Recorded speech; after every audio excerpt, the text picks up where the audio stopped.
Hello everyone, this is Dipanjali and I welcome you all on my YouTube channel Study Time Media। बच्चों आज हम लोग class 9th की chemistry का chapter 3rd that is atoms and molecules start करेंगे। अब इस पूरे चैप्टर में आप लोगों को जो जो टॉपिक्स पढ़ने हैं उनको आज हम इस वीडियो में देख लेते हैं ताकि हमें आइडिया हो जाए कि पूरे चैप्टर में किन किन टॉपिक्स को डिटेल में स्टडी करना है हम लोगों को। तो एक तरह से इंट्रोडक्टरी वीडियो आज ये हो जाएगा और फिर इन्हीं टॉपिक्स को वन बाय वन करके हम लोग एक्सप्लेनेशन देंगे, ठीक है। तो शुरू करते हैं हम लोग आज की क्लास। अब सबसे पहला जो टॉपिक हम लोग डिस्कस करेंगे दैट विल बी मैटर। वैसे तो chapter 1 matter in our surrounding में हम लोगों ने डिस्कस किया है मैटर को, कि मैटर क्या होती है, हर वो चीज़ जो स्पेस ऑक्यूपाई करे और जिसमें मास है उसको हम लोग मैटर कंसीडर करते हैं। भाई हम लोग पढ़ कर आए हैं, यहाँ भी हम लोग वही डिस्कस करेंगे, लेकिन इस बार हम लोग उसके अंदर जाएंगे, मैटर के अंदर। यानी जो मैटर है वो किस किस चीज़ से मिलकर बनी होती है। जैसे मान लो अगर सवाल उठता है कि हमारी बॉडी, उसकी बेसिक यूनिट क्या होती है, किससे मिलकर इतनी बड़ी विशाल बॉडी बनी है, ठीक है। तो हम लोग क्या आंसर देते हैं, हम लोग बोलते हैं कि सेल से मिलकर बनी है। यानी सेल जो होती है छोटी बेसिक यूनिट है हमारी बॉडी की। तो ऐसे ही अगर हमसे क्वेश्चन पूछा जाए कि ये जो मैटर है, भाई हर वो चीज़ जो स्पेस ऑक्यूपाई कर रही है और जिसमें मास है वो मैटर है, तो वो किस चीज़ से मिलकर बनी होती है, उसकी बेसिक यूनिट क्या है, तो उसका आंसर हम लोगों को इस चैप्टर में मिलेगा। तो वो क्या है, एटम।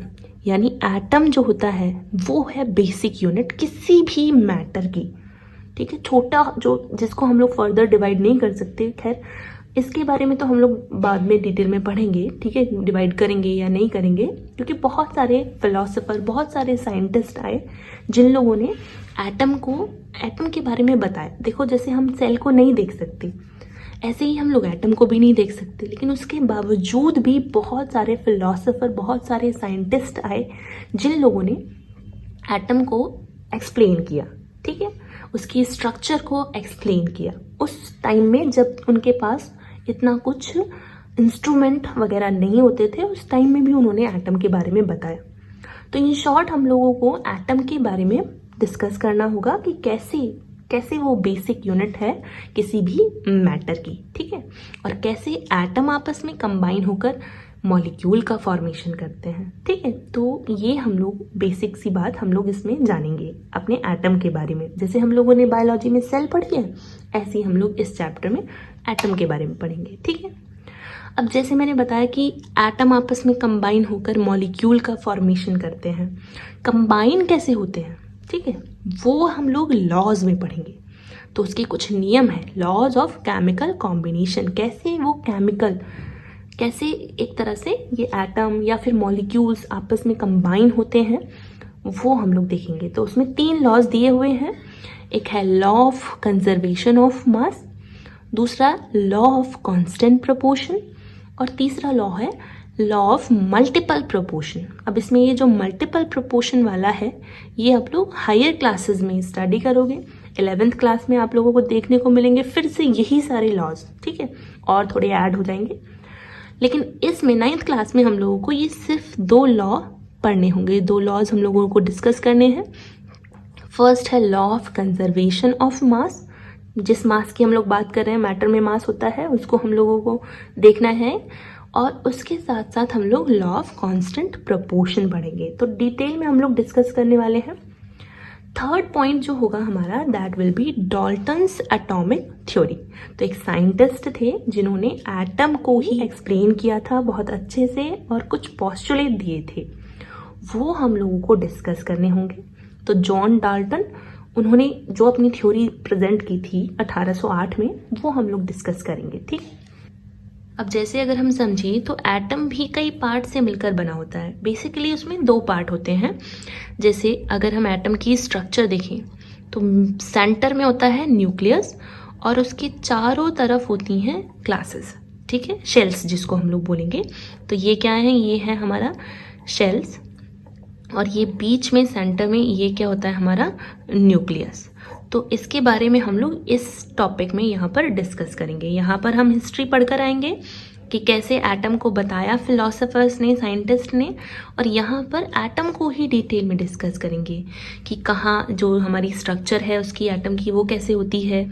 शेल्स में क्या प्रेजेंट रहते हैं, तो शेल्स में प्रेजेंट रहते हैं इलेक्ट्रॉन्स नेगेटिव चार्ज के साथ, और यहाँ न्यूक्लियस में क्या प्रेजेंट रहते हैं, तो न्यूक्लियस में प्रोटॉन्स पॉजिटिव चार्ज के साथ और न्यूट्रॉन्स ये न्यूट्रल होते हैं, यानी इन पर कोई चार्ज नहीं होता है। ठीक है, तो ये सब हम लोग डिस्कस करेंगे इस टॉपिक में। पूरा एटम हम लोगों को डिस्कस कर लेना है। ठीक है, फिर हम लोग डिस्कस करेंगे मॉलिक्यूल्स को, कैसे एटम आपस में कंबाइन हुए। जैसे मान लो अगर ये हाइड्रोजन है और यहाँ हाइड्रोजन गैस है और ये ऑक्सीजन गैस है, तो ये आपस में कैसे कंबाइन होकर वाटर का फॉर्मेशन करते हैं। ठीक है, तो ये हम लोग डिस्कस करेंगे इस टॉपिक में, मॉलिक्यूल वाले टॉपिक में, कैसे फॉर्मूले बनते हैं एक तरह से। फिर हम आयन्स को डिस्कस करेंगे। ठीक है, पॉजिटिव आयन, क्योंकि यहाँ पर जैसे हमने बताया कि electrons with negative charge, proton with positive charge, तो ये पॉजिटिव नेगेटिव ये सब क्या है, एक तरह से आयन्स हैं। खैर अभी तो आप लोगों को इतना नहीं आएगा समझ में, लेकिन जैसे जैसे हम लोग जाएंगे अंदर चैप्टर के डिस्कस करेंगे तब आ जाएगा। ठीक है, तो कैटायन पॉजिटिव चार्ज को कहेंगे, 2 तरह के आयन हैं बेसिकली, और एनायन नेगेटिव चार्ज को कहेंगे। ठीक है, तो चैप्टर को जैसे जैसे हम लोग फर्दर स्टडी करते रहेंगे ये सारे टॉपिक्स हम लोगों के लिए इजी होते चले जाएंगे। ठीक है, फिर हम लोगों को देखना है next point, that is chemical formula, यानी कैसे केमिकल फॉर्मूला बनता है। जैसे अगर हम बात करें NaCl, ये क्या है हमारा सोडियम क्लोराइड, ये किसका फॉर्मूला है, सॉल्ट का फॉर्मूला है। यहाँ पर हमने क्या लिखा था, वाटर का फॉर्मूला।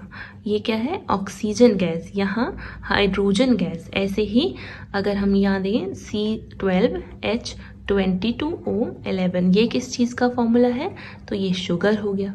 ठीक है, तो ये कैसे फॉर्म होते हैं फॉर्मूले, कैसे बनते हैं ये फॉर्मूले, वो हम लोगों को देखना है, सीखना है, ताकि हम लोग टेंथ में हम लोगों को केमिकल रिएक्शंस पढ़नी होंगी, तो उसमें हम लोगों को फॉर्मूले की ज़रूरत पड़ेगी। तो यहीं पर हम लोग बहुत अच्छे से क्लियर कर लेंगे ताकि हमारा आगे चलकर हेल्प मिल सके। ये सारे टॉपिक्स हो जाने के बाद हम लोगों को डिस्कस करना है ग्राम एटॉमिक मास और ग्राम मॉलिक्यूलर मास। ये 2 टॉपिक हम लोगों को डिस्कस करने होंगे। ठीक है, यानी एटम का मास हम लोगों को देखना है, ऐसी चीज़, ऐसा एटम जिसको हम अपनी नेकेड आई से देख भी नहीं सकते, उसको हम लोगों को उसका मास देखना है। जैसे मास हम लोग मेज़र करेंगे ना, किलोग्राम में हम लोग मेज़र करते हैं ज़्यादातर जनरली अगर हम देखा जाए बड़ी चीज़ों का, ऐसे ही एटम का मास हम लोगों को डिस्कस करना है। ठीक है, तो यहीं पर यहाँ मॉलिक्यूल को भी हम लोग उसका भी मास डिस्कस करेंगे ग्राम में। तो बेसिकली ये थोड़े से टफ लगते हैं जनरली ये टॉपिक्स, लेकिन हम लोग बहुत अच्छे से इनको क्लियर करेंगे ताकि कोई बाद में प्रॉब्लम ना आए, क्योंकि यही टॉपिक हम लोगों को बाद में भी स्टडी करने हैं। 11th क्लास में जब जाएंगे तो यही चैप्टर से स्टार्टिंग होगी आपकी केमिस्ट्री में, तो यहाँ पर अपना जो बेस क्लियर है वो अच्छे से कर लेंगे, और ताकि हम लोगों को आगे फर्दर कोई प्रॉब्लम ना आए। यहीं पर हम लोग डिस्कस करेंगे मोल कॉन्सेप्ट को।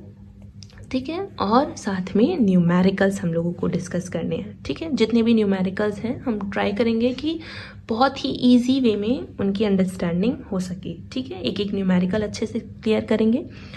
तो आज के लिए बस इतना ही। हम लोग नेक्स्ट शुरू करेंगे अपना टॉपिक हिस्ट्री से, यानी जो कैसे एटम को पहले बताया था, मैटर को कैसे बताया था, मॉलिक्यूल कैसे फॉर्म हुए थे, किसने ये सारी जानकारी दी हम लोगों को, कौन कौन से साइंटिस्ट, कौन कौन से फिलोसोफर्स हैं जिन्होंने सबसे पहले इस चीज़ को बताया। तो हम लोग शुरू करेंगे अपनी क्लासेस। ठीक है, तो आप लोग इसी तरह से बने रहिए हमारे साथ, और अगर आप लोगों को वीडियो अच्छा लगता हो तो शेयर कर दीजिए और लाइक कर दीजिए, साथ ही साथ चैनल को सब्सक्राइब भी कर लीजिए। Thank you.